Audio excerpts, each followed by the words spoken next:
নমস্কার বন্ধুরা, তোমাদের সকলকে স্বাগত জানাই আমার আরেকটা নতুন ভিডিওতে। তো আমরা যাচ্ছি বল্লা মায়ের মন্দিরে।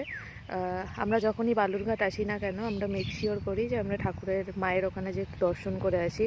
লাস্ট টাইমও যখন এসছিলাম তখনও মায়ের ওখানে যে দর্শন করেছিলাম। সকালবেলায় স্নান করেই একদম ফ্রেশ হয়ে ধোয়া জামা প্যান্ট পরে বেরিয়ে গেছি। আর এই রাস্তায় আসতে যে বাইকে এত ঠান্ডা লাগছে বলে আমি মাথাটা কান টান একটু কভার করে নিয়েছি, নাহলে আমার বড্ড ঠান্ডা লাগছে। বরের তো ঠান্ডা লাগছে না, দেখো এই যে ও এমনি, কিন্তু আমার বিশাল ঠান্ডা লাগছে, তো আমি নিজেকে কভার আপ করে নিয়েছি। তো তোমাদের মন্দিরের ওখানে যে সবটা দেখাবো, আর তোমরা পুরো ভিডিওটা দেখো। ভিডিওটা ভালো লাগলে অবশ্যই আমার চ্যানেলটা লাইক করো প্লিজ। সবাই আমার ভিডিওটা লাইক করে সাবস্ক্রাইব করে সাথে থেকো। তাহলে চলো, আমরা দুজন দেখো বেরিয়ে পড়েছি বললাম মায়ের ওখানে যাওয়ার উদ্দেশ্যে। আর এরম বাইকে যাওয়ার সময় আমার এরম গ্রামের পরিবেশ, চারিদিকটা সবুজ দেখতে বড্ড ভালো লাগে। মানে আমার পার্সোনালি কলকাতায় তো আমরা এগুলো খুব রেয়ার দেখতে পাই, তো এর জন্য আমার এই সাইডে আসলে এই গ্রিনারিটা দেখতে আমার ভীষণই ভালো লাগে, মানে বলে বোঝাতে পারবো না। তো বড় ওদিকে ড্রাইভ করছে, আমি পেছনে বসে আছি। আর যেহেতু হাই রোড দিয়ে যেতে হয়, খুব সেফলি ড্রাইভ করতে হয়। ভেতরেরও রাস্তা আছে যাওয়ার, তবে হাই রোড দিয়ে গেলে একটু তাড়াতাড়ি পৌঁছানো যায়। তো আমরা দুজন বেরিয়েও পড়েছি পুজোটা একটু দেখবো বলে। ওখানে যে চেষ্টা করব যতটুকু ভিডিও সম্ভব হয় ক্যাপচার করার, তোমাদের সাথে শেয়ার করব। তবে বাইকে এত ঠান্ডাও লাগছিলো, আমি তো সোয়েটার পরে ইভেন পরে মাফলারও পরে নিয়েছিলাম, এত হাওয়া দিচ্ছিল বলে। কিন্তু আমার বরের একটা সেরম ঠান্ডা লাগছিল না, মানে ও ভেতরে সোয়েটার পরেছে, কিন্তু আমি যেভাবে কভার আপ করেছি নিজেকে ও করেনি। তো চলো যাওয়া যাক মন্দিরের দিকে। আর আমার এই লুকটা কেমন লাগছে সেটা অবশ্যই কমেন্টে জানিও। আমি একটা কুর্তি আর লেগিংস পরেছিলাম, আর ও নর্মাল জিন্স শার্ট। আমরা যখনই বালুরঘাট আসি আমরা মেক শিওর করি যে আমরা বললাম মায়ের এখানে একটু পুজো দিয়ে যাই। মায়ের এখানে যারা এই সাইডে থাকে সবাই জানে মায়ের মন্দির খুব জাগ্রত। তো রাস্তায় যেতে যে এই জায়গায় দাঁড়ালাম, এত সুন্দর জায়গাটা, এত সবুজ, মানে এরম সাধারণত আমরা কলকাতার দিকে তো দেখতে পাই না। বেশ ভালো লাগছে। তো রাস্তায় ভাবলাম একটু দাঁড়িয়ে একটু এই সিনারিটা একটু উপভোগ করি, তারপর যাই। দেখো এখানে দাঁড়িয়ে গেছি, যাব মন্দিরে, পুজো দেব, দেন পুজো দিয়ে বাড়ির দিকে রওনা দেব। এমনিও আমি উপোস করেছি, কিছু খেয়েও আসিনি।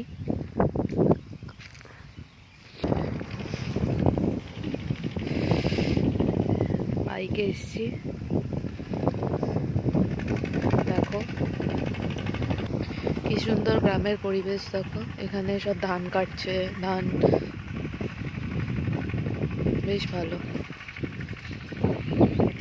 চলো এবার মায়ের ওখানে যে মন্দিরে যেটুকু পারবো ভিডিও তুলতে সেটুকু শেয়ার করব। আর এরম ভিডিও দেখতে হলে তো তোমাদের আমার চ্যানেলটা সাবস্ক্রাইব করে দিতে হবে প্লিজ। সবাই একটু সাবস্ক্রাইব করে লাইক করো, আর অবশ্যই কিন্তু আমার ভিডিওটা শেয়ার করো। আর তোমরা কারা এখানে এসছো পুজো দিতে বললাম মায়ের এখানে, সেটা অবশ্যই আমাকে কমেন্টে জানিও। এই যে দেখো আমাদের লুক। আমার বিশাল ঠান্ডা লাগছে বাইকে আসতে, যে রীতিমতো ঠান্ডা লেগে গেছে। তো আমি একদম মাফলার পরে স্টোলটা মাথায় জড়িয়ে নিয়েছি। ওর তো ঠান্ডা লাগছে না, এই যে ওর লাগছে না ঠান্ডা। তো এই যে আমরা দুজন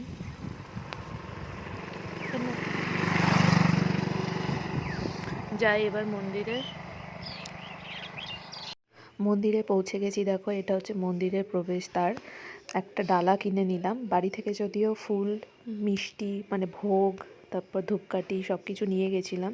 তাও ওখানে যেহেতু চটিটা রাখতে হবে জুতো, তো বাইকটা ওর যেহেতু রাখতে হবে ওর জন্য একটা 50 টাকার ডালা কিনে নিয়েছিলাম। জবা ফুলের মালা যাবতীয় জিনিস ছিল ওর মধ্যে। তো মন্দিরের বাইরেটা তোমাদের একটু ঘুরিয়ে দেখালাম। আর এই যে দেখো এই দোকান থেকে আমরা ফুলটা কিনলাম, কিনে এবার মন্দিরের দিকে যাব পুজো দেওয়ার জন্য। এখানে আসলে আলাদাই যেন একটা শান্তি হয়। চলো তাহলে যাই মন্দিরের ভেতরে। মন্দিরের ভেতরে তো কথা বলতে পারবো না, যেটুকু ঠাকুরের ভিডিও করতে পারবো করে নেবো।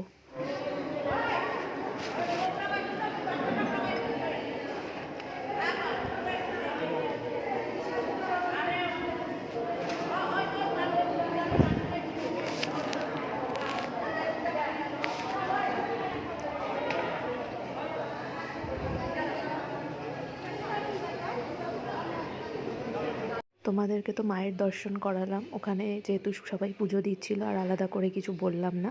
তো মায়ের পুজো দেওয়া হয়ে গেল, খুব ভালোভাবে নাম গোত্র দিয়ে পুজো দিলাম। পুজো দিয়ে বাইরে এসে মন্দিরের ভেতরটা দেখাচ্ছি, তোমাদের সাথে শেয়ার করছি। এখানে সবাই এগুলো বাঁধে, যাদের যেটা মানত থাকে।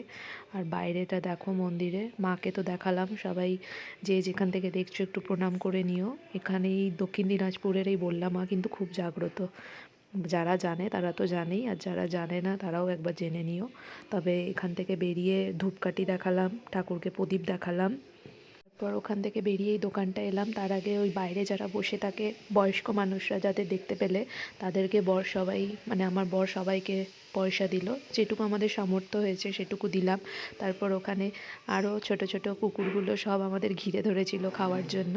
তো ওদেরকে একটা দোকানে এনে বিস্কিটে খাওয়ালাম, তোমাদের দেখাচ্ছি দাঁড়াও। আর এই দোকানটায় দাঁড়ালাম কারণ কি আমি তো সকাল থেকে উপোস করে একটু চা নিয়েছিলাম আর একটু পুরি অর্ডার করেছিলাম, ডাল পুরি।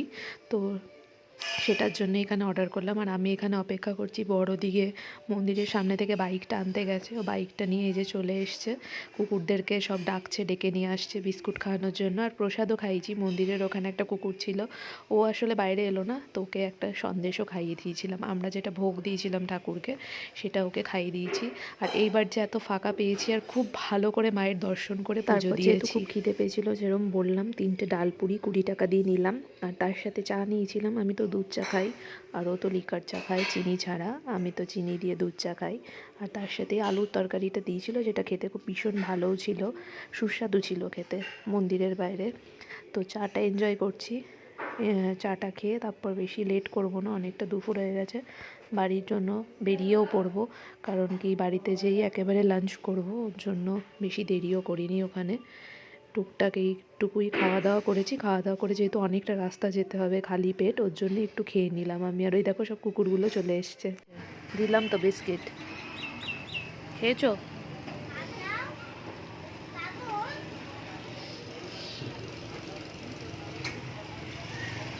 খেয়েছিস? হুম।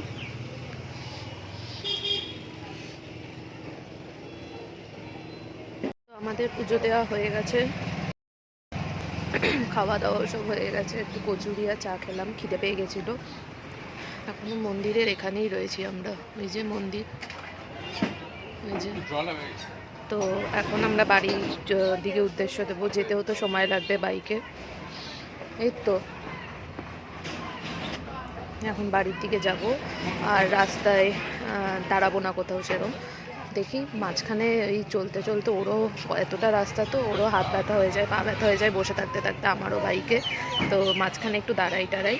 তো এই ভিডিওটা কেমন লাগলো অবশ্যই জানিও কমেন্টে। ভালো লাগলে অবশ্যই প্লিজ সবাই একটু লাইক করে দিও, আমার চ্যানেলটা সাবস্ক্রাইব করে দিয়ে পাশে থাকা বেল আইকনটা অন করে দিও, যাতে তোমরা আমার সকল ভিডিও নোটিফিকেশান পেয়ে যাও।